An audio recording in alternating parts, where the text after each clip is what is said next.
VOC dan kerajaan Belanda berbeda? Mari kita bahas. Sahabat kenal, masih banyak masyarakat Indonesia yang belum mengetahui bahwa VOC dan kerajaan Belanda itu berbeda. Memang VOC itu kongsi dagang milik orang-orang Belanda, tapi bukan kerajaan Belanda lah yang menjajah kita secara langsung kala itu. Nah, singkatnya sahabat kenal, VOC ini merupakan serikat dagang yang terdiri dari perusahaan dagang milik sejumlah orang kaya di Belanda yang menjadi satu dalam perusahaan Hindia Timur atau Verenigde Oostindische Compagnie.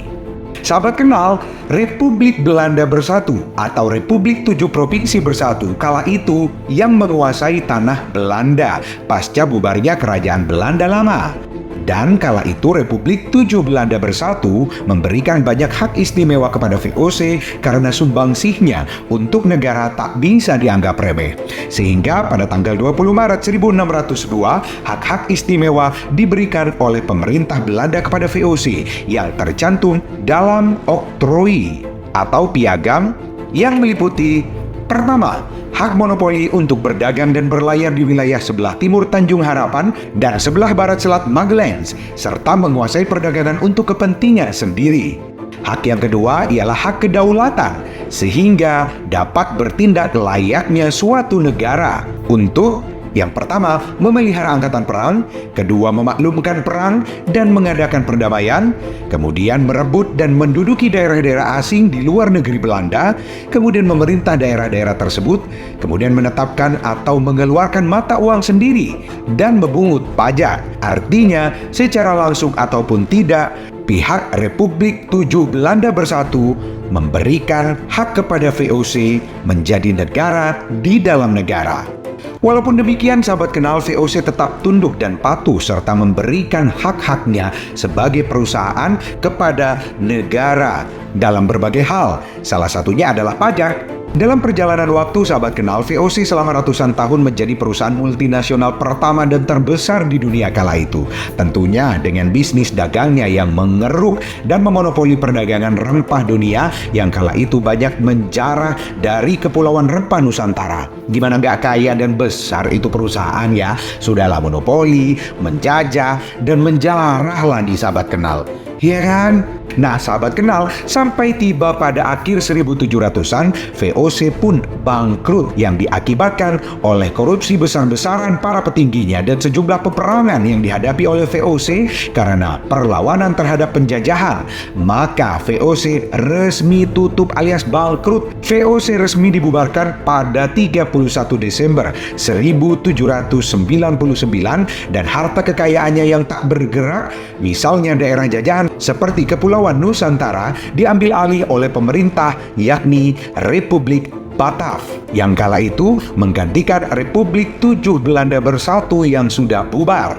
Setelah VOC dibubarkan dan semua asetnya diambil oleh pemerintahan Belanda yang baru, yakni Republik Batav, tanah jajahan pun diurus oleh suatu badan yang disebut Aziatische Raad atau Dewan Asia antara tahun 1801 hingga 1804. Kekuasaan pemerintah kolonial Belanda di Indonesia dipegang oleh Gubernur Jenderal Johannes Sieberg yang menggantikan Gubernur Jenderal VOC yang terakhir, Pieter Gerardus van Overstraten, yakni yang berkuasa sejak 1796 hingga 1801. Sahabat kenal, Republik Batav sendiri merupakan suatu republik yang didirikan di Belanda antara tahun 1795 sampai dengan 1806 yang bentuknya mengikuti model Republik pertama Prancis. Republik Batav diproklamasikan pada 19 Januari 1795, yaitu sehari setelah Wali Negara Willem kelima, Van Oranje-Nassau, melarikan diri ke Inggris.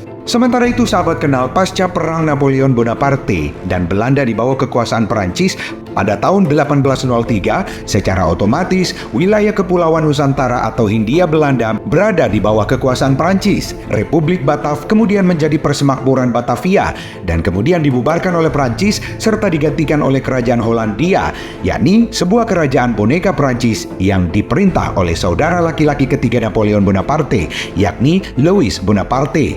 Akibatnya, Hindia Timur selama masa tersebut diperlakukan sebagai koloni Perancis proksi, diperintah melalui perantara Belanda. Sampai pada akhirnya Prancis kalah dari Inggris dan Inggris sepenuhnya mengambil alih Kepulauan Nusantara atau Hindia Belanda dan hampir semua wilayah bekas wilayah jajahannya termasuk Kepulauan Nusantara pada tahun 1811. Sir Thomas Stamford Raffles kemudian ditunjuk oleh Britania Raya sebagai penguasa Nusantara dengan gelar Letnan Gubernur di Jawa. Namun, meski Raffles tercantum sebagai pembaharu yang hebat, pemerintahannya tidak bertahan lama. Perubahan politik yang terjadi di Eropa mengakhiri pemerintahan Raffles di Kepulauan Nusantara. Pada tahun 1814, Inggris dan Belanda mengadakan pertemuan di London. Pertemuan ini didasari kemenangan Inggris atas Prancis yang berada di bawah pemerintahan Napoleon Bonaparte saat itu, di mana pada saat itu Belanda adalah negara bawahan Prancis. Pertemuan antara Inggris dan Belanda menghasilkan kesepakatan yang disebut Convention of London atau Konvensi London yang ditandatangani pada 13 Agustus 1814. Konvensi London menyatakan bahwa Inggris sepakat untuk mengembalikan Hindia Belanda kepada Belanda.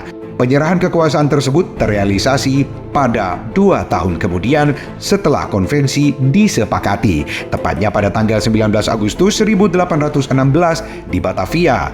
Dalam proses penyerahan kekuasaan tersebut, Inggris diwakili oleh John Vendel mengganti Raffles, sementara pihak Belanda diwakili oleh 3 komisaris jenderal yaitu Elout, Van der Capellen, dan Buysques. Setelah mendapat penyerahan wilayah dari Inggris, kerajaan boneka bentukan Perancis yakni kerajaan Hollandia pun bubar. Kerajaan Belanda modern pun resmi berdiri kembali setelah terjeda selama hampir 200 tahun di bawah negara Republik Persatuan Belanda atau Republik 7 Provinsi Bersatu. Belanda kembali berkuasa di Hindia Belanda, namun permasalahan utama kerajaan Belanda pasca penyerahan resmi Hindia Belanda dari Inggris pada tahun 1816 adalah terjadinya kekosongan kas kerajaan Belanda dan utang yang menumpuk akibat membiayai perang. Situasi tersebut pun mendorong Johannes van den Bosch mencetuskan ide tanam paksa untuk menyelamatkan Belanda dari kebangkrutan. Johannes van den Bosch pun kemudian ditunjuk sebagai gubernur jenderal untuk menjalankan kebijakan tanam paksa tersebut. Sahabat kenal, kekuasaan kerajaan Belanda baru. Kenapa kami sebut sebagai Kerajaan Belanda Baru? Karena untuk membedakan dengan Kerajaan Belanda Lama sebelum Republik Persatuan Belanda atau Republik 7 Provinsi Bersatu terbentuk. Dan kembali pada kekuasaan Kerajaan Belanda secara langsung itu dimulai pada saat VOC bangkrut dan Kerajaan Hollandia buatan Prancis yang merupakan negara boneka bubar berbarengan dengan kekalahan Prancis pada Perang Napoleon Bonaparte.